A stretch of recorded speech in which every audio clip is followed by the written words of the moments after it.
Good afternoon. My name is Maria Hovoumyan. I am Ars Vitae trainer, and today we're going to have a session on presentation skills in English.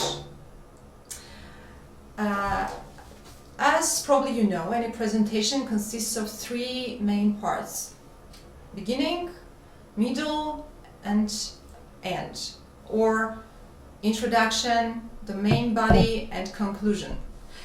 During our training, we are going to work on each part in turn and train ourselves to present both the structure and the content in English. Today, I'm going to invite your attention on the most important part of any presentation. That is the beginning, the introduction. In fact, the introduction has huge impact on audience. Did you know that we have only 7 seconds to make our first impression? Did you know? No? No.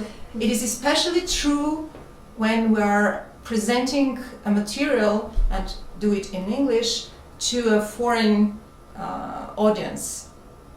And that is why I would like to present some tips and English phrases which will help you to develop your presentation in the way that you grasp the attention of your audience from the very beginning. If we fail making this first good impression, we may lose our clients, we may lose our audience, because they may choose between listening to you attentively or writing SMS messages while you will be speaking. So we don't want to have this situation, right? We want them to listen to us carefully and look at our eyes and ask questions and be active. That is why we need to invite their attention to the subject and to our personality. How are we going to do this? But before we get down to our main business, before we start practicing introductions, I would like to ask you to do a very nice and very important thing. Introduce yourself. For that, I would ask you to break into pairs, introduce yourself to each other, and tell one thing that you consider to be crucial for you to learn today in order to make your introduction as powerful and engaging as possible. Only one thing that you would like to learn today.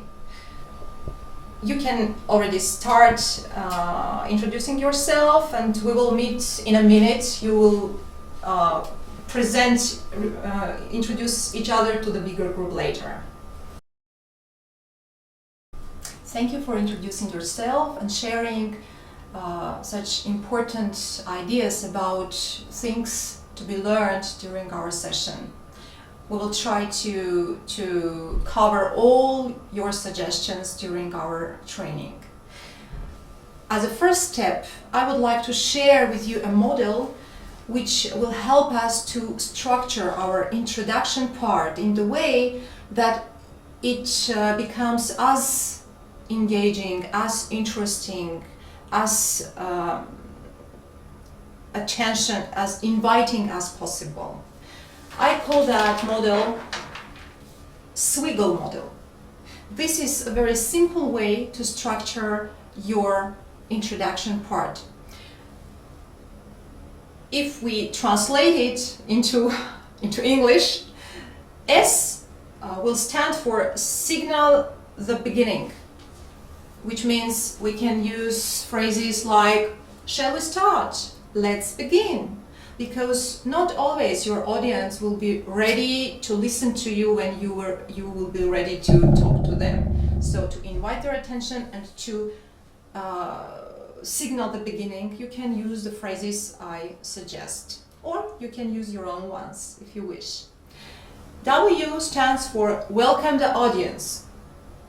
Obviously, we need to say, good morning, ladies and gentlemen, or hi everyone, depending on the level of formality that you want to have.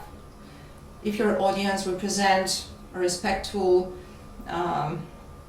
organization or clients or delegation from a far country, you may say, "Good morning, ladies and gentlemen. I'm happy to welcome you," etc. But if that's a group of your peers, you may say, "Hi everyone, thank you for coming.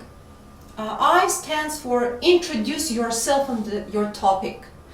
At this stage, we don't introduce the objectives, the goals of our presentation, but we, of course, introduce ourselves and the topic, and we may do this by using the phrases like, "My name is Maria Hovoumyan and I'll be talking about presentation skills in English," for example. Or, "Let me introduce myself. I am from this and that company. The subject of my presentation is..." So you can use different types of phrases depending on your preferences, depending which one you like more or which one is more adequate to your particular situation.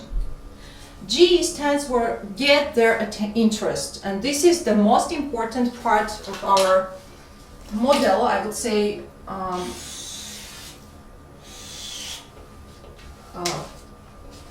This is the critical part of our model, and it stands for get the interest of your audience through 3 ways.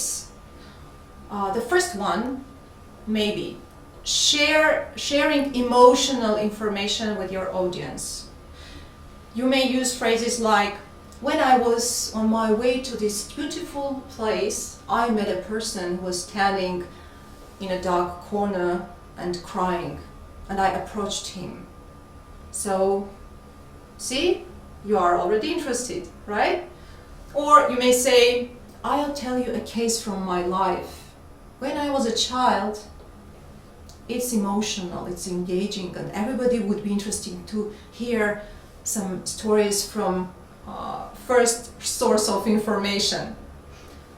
Or you may suggest them to imagine that they are in a very specific situation, or they are in the 16th century, or they are heroes of a movie, something like that. So it is for inviting their attention through emotional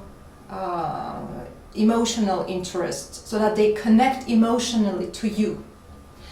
The second way to invite their attention and engage them, and very easy way to do that, is bringing shocking, surprising information. Just as I did before, I've asked, "Did you know that we have only 7 seconds to make our first impression?" So this is quite shocking because we have very little time to do a very important thing, right? You may say, "What do you think about when you see this?" What do you think about when you see this? So, and you have something to add. For example, many people would answer that this is just a black, simple thing, right? But you may disclose a big secret standing behind this simple black thing, and that will be very interesting for them. Or you may say, "Research tells us that," so you have very concrete information, reliable information that you're going to share, and they are interested to learn what is that information about. And the third way is to ask challenging rhetorical questions. You don't expect them to answer, but when you ask these questions, people usually start thinking.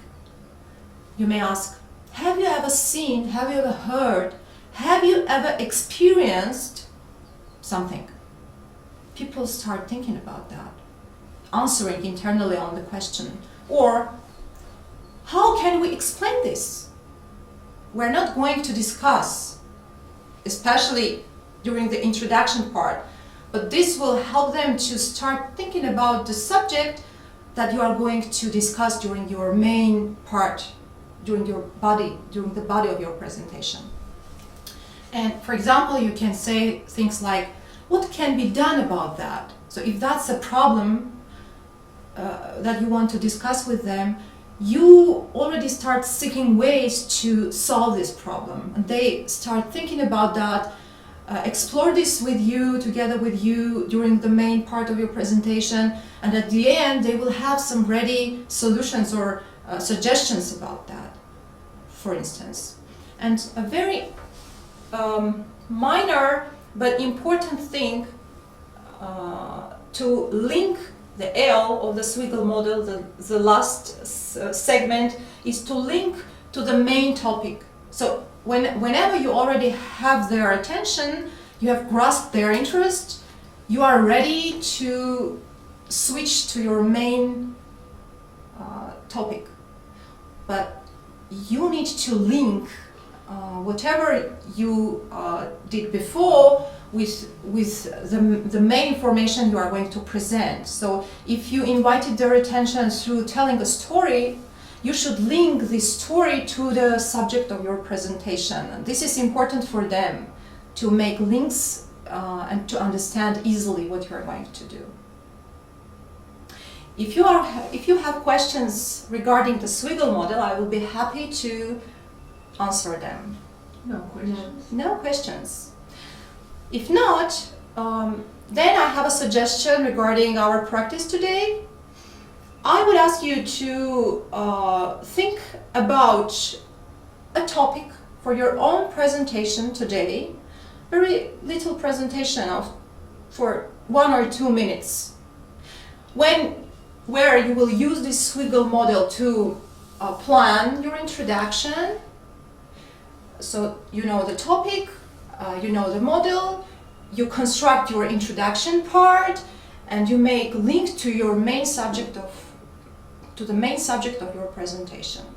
You have 7 minutes to do that, and you can use the English phrases I have suggested, and you have even more in your handouts. This will help you to use various and rich language. It is especially helpful if you are not very confident in your English. Please, I think we can already start. Here we go.